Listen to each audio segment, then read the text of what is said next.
Hello दोस्तों, आज मैं आपको क्लास 10th नन हिंदी का 20 VVI ऑब्जेक्टिव क्वेश्चन बताने वाला हूं। तो चलिए वीडियो को शुरू करते हैं।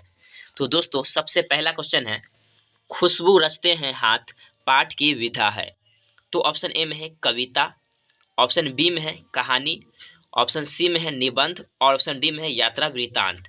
तो दोस्तों, इस क्वेश्चन का सही आंसर होगा ऑप्शन नंबर ए, यानी कि कविता।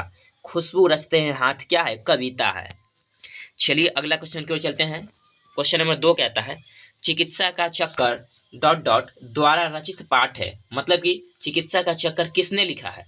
तो ऑप्शन ए में है बेढब बनारसी, ऑप्शन बी में है वंशीधर श्रीवास्तव और ऑप्शन सी में है बिहारी और ऑप्शन डी में है प्रेमचंद।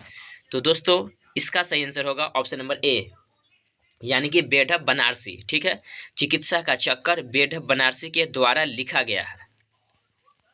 चलिए क्वेश्चन नंबर 3 की ओर चलते हैं। क्वेश्चन नंबर 3 कहता है, पीपल पाठ के रचनाकार है। मतलब पीपल पाठ जो है वो कौन लिखा है?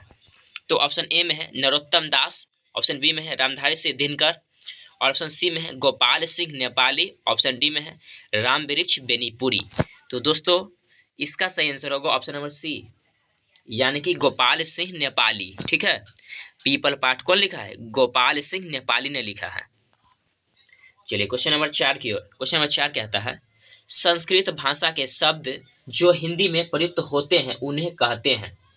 तो ऑप्शन ए में है तत्सम, ऑप्शन बी में है तद्भव और ऑप्शन सी में है देशज, ऑप्शन डी में है विदेशज। तो दोस्तों, इस क्वेश्चन का सही आंसर होगा ऑप्शन नंबर ए, यानी कि तत्सम। संस्कृत भाषा के शब्द जो हिंदी में प्रयुक्त होते हैं उन्हें तत्सम कहा जाता है। ठीक है, क्वेश्चन नंबर 5 है, इनमें से कौन कविता है?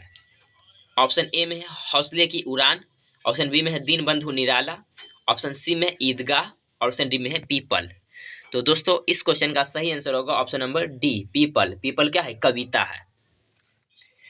क्वेश्चन नंबर 6 कहता है, महमूद के पास कितने पैसे हैं? ऑप्शन ए में है 10, ऑप्शन बी में है 5, ऑप्शन सी में है 12, ऑप्शन डी में है 3। तो दोस्तों, इसका सही आंसर होगा ऑप्शन नंबर सी, यानी कि 12। महमूद के पास कुल 12 पैसे हैं। ठीक है दोस्तों, आपको बता दें कि ये जो महमूद है ये ईदगाह कहानी का पात्र है। ठीक है, चलिए क्वेश्चन नंबर 7 की ओर। क्वेश्चन नंबर 7 कहता है, हामिद ने चिमटा खरीदा और सम्मी ने, यानी कि हामिद ने चिमटा खरीदा और सम्मी ने क्या खरीदा? तो ऑप्शन ए में है पतंग, ऑप्शन बी में है जलेबी, ऑप्शन सी में है समोसा, ऑप्शन डी में है खंजरी। तो दोस्तों, इस क्वेश्चन का सही आंसर होगा ऑप्शन नंबर डी, यानी कि खंजरी। हामिद ने चिमटा खरीदा और सम्मी ने खंजरी खरीदा। ठीक है, चलिए क्वेश्चन नंबर 8 है, ठोस का विलोम है। मतलब ठोस का उल्टा क्या है? तो ऑप्शन ए में है तरल, ऑप्शन बी में है सरल, ऑप्शन सी में है गरल, ऑप्शन डी में है विरल। तो दोस्तों, इसका सही आंसर होगा ऑप्शन नंबर ए, यानी कि तरल। ठीक है, चलिए अगला क्वेश्चन की ओर चलते हैं। क्वेश्चन नंबर 9 कहता है, कर्पूरी ठाकुर ने कॉलेज कब त्याग किया? मतलब कॉलेज कब छोड़ा? तो ऑप्शन ए में है 1931, ऑप्शन बी में है 1942, ऑप्शन सी में है 1929 और ऑप्शन डी में है 1947। तो दोस्तों, इस क्वेश्चन का सही आंसर होगा ऑप्शन नंबर बी, यानी कि 1942। कर्पूरी ठाकुर ने 1942 ईस्वी में कॉलेज छोड़ दिया था। ठीक है, क्वेश्चन नंबर 10 है, खेमा शीर्षक कहानी के केंद्र में है। ऑप्शन ए में है बाल विवाह, ऑप्शन बी में है बेमेल विवाह, ऑप्शन सी में है विधवा विवाह, ऑप्शन डी में है बाल मजदूरी। तो दोस्तों, इस क्वेश्चन का सही आंसर होगा ऑप्शन नंबर डी, यानी कि बाल मजदूरी। चलिए क्वेश्चन नंबर 11 की ओर चलते हैं। क्वेश्चन नंबर 11 कहता है, सूर्य का पर्यायवाची नहीं है। मतलब इनमें से कौन है जो कि सूर्य का पर्यायवाची शब्द नहीं है? ऑप्शन ए में है आदित्य, ऑप्शन बी में है दिनकर और ऑप्शन सी में है शशि और ऑप्शन डी में है भास्कर। तो दोस्तों, इस क्वेश्चन का सही आंसर होगा ऑप्शन नंबर सी, यानी कि शशि। दोस्तों, आपको बता दें कि शशि जो है यह चंद्रमा का पर्यायवाची शब्द है। ठीक है, सूर्य का नहीं है। चलिए क्वेश्चन नंबर 12 है, लोकोक्ति को डॉट डॉट भी कहते हैं। मतलब लोकोक्ति को और किन नाम से जानते हैं? तो ऑप्शन ए में है कहावत, ऑप्शन बी में है कहानी, ऑप्शन सी में है मुहावरा, ऑप्शन डी में है पदबंध। तो दोस्तों, इस क्वेश्चन का सही आंसर होगा ऑप्शन नंबर ए, यानी कि कहावत। लोकोक्ति को कहावत भी कहते हैं। ठीक है, चलिए क्वेश्चन नंबर 13 कहता है, संजू को डायरी लिखने की प्रेरणा किस महापुरुष से मिली? ऑप्शन ए में है डॉक्टर राजेंद्र प्रसाद से, ऑप्शन बी में है बापू से मतलब महात्मा गांधी से, ऑप्शन सी में है नेहरू से, ऑप्शन डी में है भगत सिंह से। तो दोस्तों इस क्वेश्चन का सही आंसर होगा ऑप्शन नंबर बी, यानी कि बापू से, मतलब महात्मा गांधी से। ठीक है, चलिए क्वेश्चन नंबर 14 कहता है कागज का अर्थ है। ऑप्शन ए में है पृथ्वी, ऑप्शन बी में है कपड़ा, ऑप्शन सी में है कागज, ऑप्शन डी में है स्याही। तो दोस्तों इस क्वेश्चन का सही आंसर होगा ऑप्शन नंबर सी, यानी कि कागज। कागज का अर्थ है कागज।